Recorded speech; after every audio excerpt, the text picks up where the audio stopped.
one of the greatest lessons that I've learned in building sort of like my sort of career path in like streetwear or fashion is, in an ironic way, is like being very concise. You know, I think because your life, especially like a young life, it's like absorbed by like things that you've been into like very passionately. And then, you know, when you start a brand, you can often try to like whip them all together to make one big story, but it surprisingly takes less for a brand concept. The less it is, the stronger it is.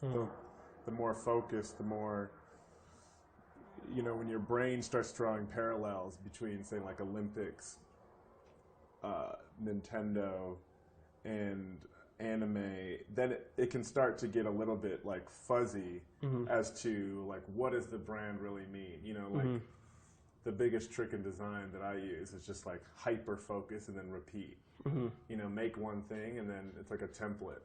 So when I see this, I see like 7 brands. You know, 7 strong brands. Like you said some amazing like things that you might not even realize because you're so like into the whole world that, you know, this is you, and then you have one brand. You know, it's also smart to realize it's like you don't just have one brand in you. You know, it's like there could be more. So just going back out of things that I've heard in your sort of pitch, that you should consider like focusing in on that and not everything. Now you're just working for yourself. Like as you go on over like the next time period, like you should be thinking, not necessarily, that's why collabs work. It's like, hey, I'm going to do a collaboration with this brand or this model or this website.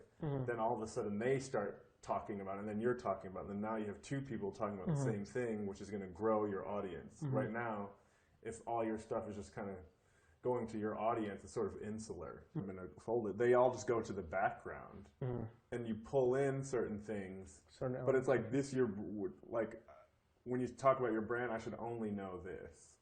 It's a construct. You know, it's not, it's a way, your brand stands for this. That way you can always go into Canada, you can always go into like a sort of military nuance thing, but it's always related to this sort of global concept. Like one of the best pieces of advice that I have in like my career is being able to love something and then like throw it in the trash. Ways to do that within just what you're focusing on. Like your end goal might just be like, oh, let me just make the collection and put it up on my site. But I think you should set a goal of having an editorial feature on Hypebeast or selling it at Hypebeast on their site. You know, like finding local ways, you know, finding a rapper locally and being like, hey, I'm going to do your whole tour. It's going to be this. And then you post it on your Instagram, and I'll give you all the clothes that you need, and I'll do your merch. You know, like that way you're working on your brand, but it's also like an outlet for someone else to like speak about it as well.